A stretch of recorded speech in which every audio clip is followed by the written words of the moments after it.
Hello বন্ধুরা, আসসালামু আলাইকুম। স্বাগতম জানাচ্ছি সবাইকে। তো আজকেও ফাটাফাটি একটা নিরামিষ রেসিপি নিয়ে হাজির হয়ে গেলাম বন্ধুরা। একদম অনুষ্ঠান বাড়ির মতো ফার্স্ট ক্লাস এই রেসিপিটি তৈরি করে নিতে পারবেন পটল এবং আলু দিয়ে।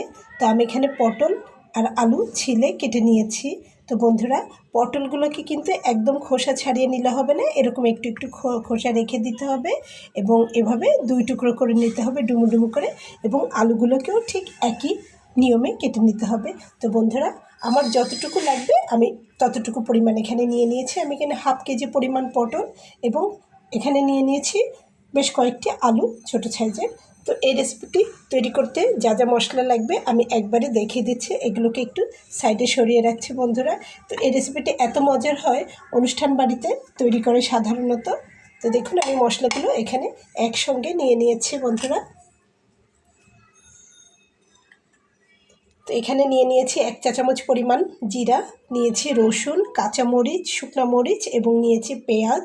আর এখানে গরম মশলা আর নিয়েছি হাফ চা চামচ পরিমাণ গোটা জিরা। এখানে নিয়ে নিয়েছি তেজপাতা আর শুকনো মরিচ ফোড়ন দেওয়ার জন্য।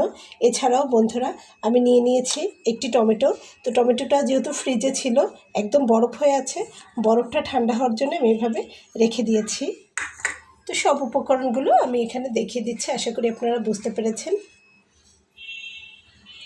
তো বন্ধুরা, আপনারা এখানে শুকনো মরিচের পরিবর্তে যদি শুকনো মরিচের গুঁড়াটা দিতে চান সেটাও ভালো লাগবে, তবে আমি একটু বাটা মশলা দিতে চাই, বেটে দিলে টেস্টটা একটু ভালো আসে।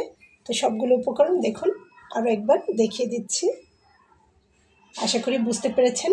সম্পূর্ণ ভিডিওটি দেখুন, তাহলে অনেক ভালো লাগবে।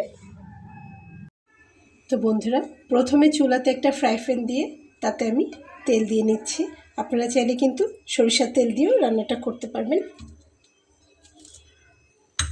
তো তেলটা গরম হয়ে গেছে, আমি এখন পটলগুলোকে দিয়ে নিচ্ছি।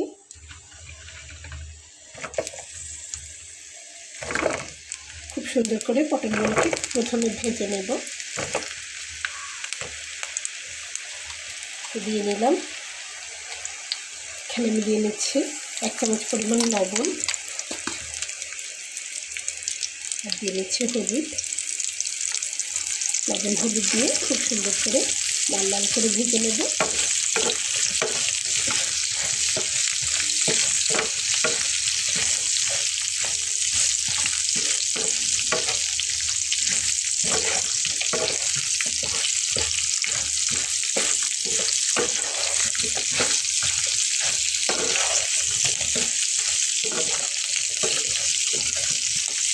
তো বন্ধুরা, নিরামিষ এই রান্নাটি কিন্তু খিচুড়ি, পোলাও, রুটি, পরোটা, লুচি সব কিছুর সঙ্গে সুন্দর পরিবেশন করা যায়।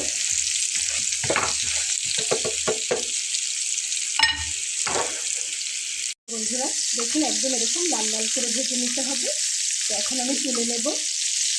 বন্ধুরা, এখন এই তেলের ভিতরে আমি আলুটাকে ভেজে নেব এবং একই নিয়মে আমি এখানেও একটু লবণ দিয়ে দেবো আর একটু হলুদ দিয়ে দেবো।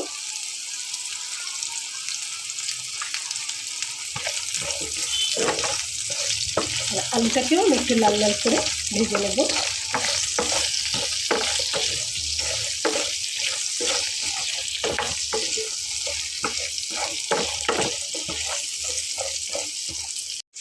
তো বন্ধুরা দেখুন, আলুটা কিন্তু একদম লাল লাল করে ভেজে নেওয়া হয়ে গেছে।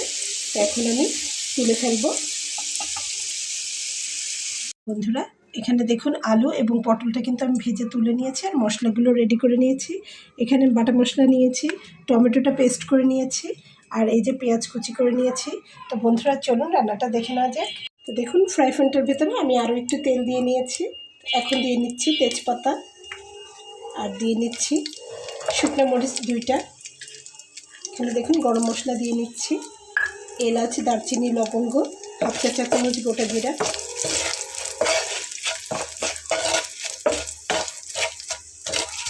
হালকা একটু ভেজে নেব। তারপরে এখানে দেখুন পেঁয়াজ কুচি করে নেওয়া দিয়ে নিলাম।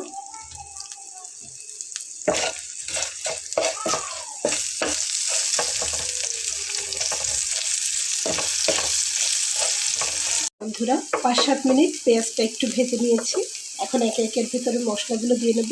তো প্রথমে আমি এখানে টমেটো পেস্টটা দিয়ে নিচ্ছি, কারণ এটাতে পানি রয়েছে।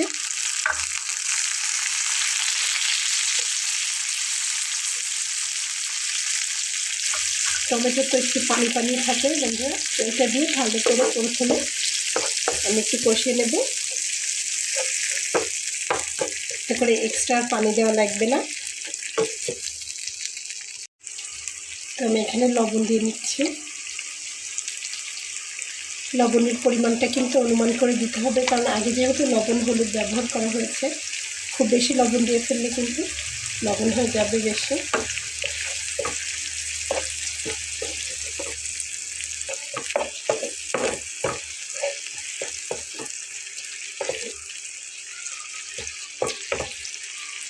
তো বন্ধুরা, এখন আমি এখানে বাটা মশলাটা দিয়ে নিচ্ছি।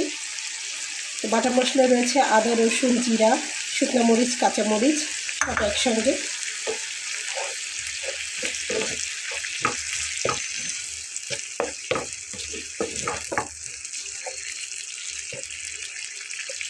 মশলাটা খুব ভালোভাবে কষিয়ে নিতে হবে বন্ধুরা। মশলাটাকে খুব ভালোভাবে কষিয়ে নিতে হবে যাতে এরকম তেল ছেড়ে দেয়। তারপরে আমি এখানে মশলার বাটিটা ধুয়ে এখানে আমি অল্প একটু পানি দিয়ে নেব। 1 কাপ পরিমাণ পানি আমি এখানে দিয়ে নিয়েছি।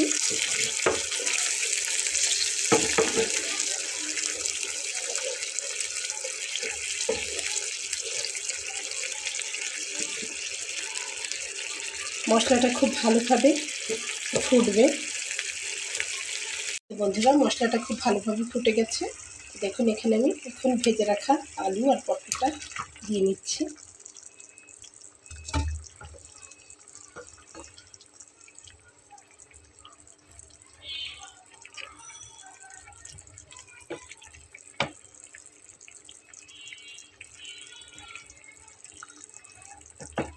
তো আমি এখানে আলু আর পটলটা দিয়ে নিলাম। তারপর উপর থেকে আমি 3-4টা কাঁচামরিচ দিয়ে নিচ্ছি এবং দিয়ে নিচ্ছি 1 চা চামচ পরিমাণ চিনি। খুব ভালোভাবে মিলিয়ে দেব।